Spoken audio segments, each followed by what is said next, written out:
ही एक दिन जंगल में टिंकू बंदर को एक मोबाइल फ़ोन मिला। वह उसे पाकर बहुत खुश हुआ। उसने मोबाइल से अपनी सेल्फी लेने की बात सोची। उसने नाक मुंह टेढ़ा करते हुए अपनी कई सेल्फी लीं। फिर उसने अपने दोस्तों को दिखाई। सबने उसकी सेल्फी की खूब तारीफ की, जिससे टिंकू का उत्साह और बढ़ गया। अब वह हर रोज जंगल में अलग अलग जगहों पर निकल जाता और नए नए अंदाज में सेल्फी लेने की कोशिश करता। उसके दोस्त उसकी सेल्फी की खूब तारीफ करते, जिससे टिंकू खुशी से फूल जाता। टिंकू की मां को उसकी यह नई आदत बिल्कुल भी पसंद न थी। एक दिन जब वह जंगल से घर लौटा तो उसकी मां ने कहा, देखो टिंकू, तुम्हारा यह रोज रोज जंगल के खतरनाक जगहों पर जाकर सेल्फी लेना ठीक नहीं है।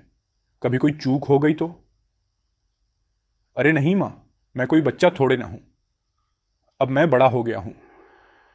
टिंकू ने अपनी मां की बात काटकर कहा, मुझे अपनी रक्षा करना अच्छी तरह आता है। टिंकू पर मां की बात का जरा भी असर न पड़ा। उसने मां की बात एक कान से सुनकर दूसरे कान से निकाल दी। टिंकू के ऊपर सेल्फी का भूत सवार हो गया था। उस पर दोस्तों की मिल रही वाहवाही आग में घी का काम कर रही थी। हर रोज एक से बढ़कर एक सेल्फी लेना अब उसका शौक बन गया था।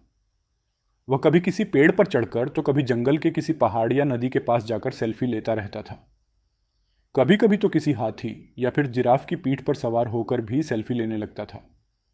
धीरे धीरे उसे सेल्फी की लत लग गई। टिंकू खुद को जंगल का सबसे बड़ा सेल्फीबाज सिद्ध करने में लगा रहा। एक दिन टिंकू ने जंगल के सबसे बड़े पेड़ की सबसे ऊंची डाल पर चढ़कर सेल्फी लेने का प्लान किया। पेड़ की उस डाल से सारा जंगल चारों ओर दूर दूर तक दिखाई देता था।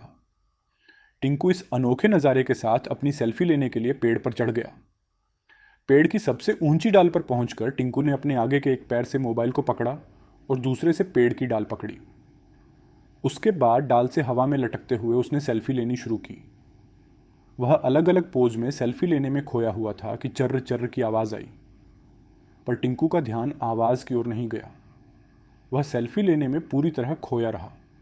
उसी बीच फिर चर्र चर्र की एक जोर की आवाज़ आई और जिस डाल को पकड़कर टिंकू सेल्फी ले रहा था वह पेड़ से टूट गई। टिंकू पेड़ की डाल पकड़े हुए दूसरी डालों से टकराता हुआ ऊपर से नीचे धम्म से ज़मीन पर आ गिरा। ज़मीन पर गिरते ही वह जोर से चीखा, आह, मर गया। उसकी चीख सुनकर आसपास के जानवर दौड़कर उसके पास आए। सबने देखा, टिंकू ज़मीन पर पड़ा दर्द से कराह रहा है। वे उसे उठाकर तुरंत जंगल के डॉक्टर गोलूराम के पास ले गए। गोलूराम ने टिंकू को ठीक से देखा कि उसको कहाँ कहाँ चोट लगी है और बताया कि उसे गहरी चोट लगी है और उसके आगे वह पीछे के पैरों में फ्रैक्चर हो गया है। उसे अब काफ़ी समय तक आराम करना पड़ेगा। इसी बीच टिंकू की माँ भी नट्टी, जो एक चिंपैंजी था, से खबर पाकर वहां आ गई थी। वह डॉक्टर गोलूराम की बात सुनकर फूट फूट कर रो पड़ी। बोली, मैंने कितनी बार टिंकू को समझाया था कि सेल्फी के चक्कर में मत पड़ो मत पड़ो, लेकिन उसने मेरी एक भी बात न मानी और अपनी मनमानी करता रहा। आज सेल्फी की लत ने उसकी ऐसी दुर्दशा कर दी। टिंकू को डॉक्टर गोलूराम की दवा से थोड़ा आराम मिल गया था। वह अपने पास बैठी अपनी माँ को रोते बिलखते देख रहा था। आज उसे अपनी माँ की समझाई एक एक बात याद आ रही थी। उसे अपनी माँ की बात न मानने पर बहुत पछतावा हो रहा था। वह दर्द से कराहते हुए बोला, माँ, मुझे माफ़ कर दो। आपकी बात न मानकर मैंने बहुत बड़ी भूल की है। अब मैं आपको यह वचन देता हूँ कि मोबाइल को कभी भी हाथ नहीं लगाऊंगा और न ही उससे कभी सेल्फी लूंगा।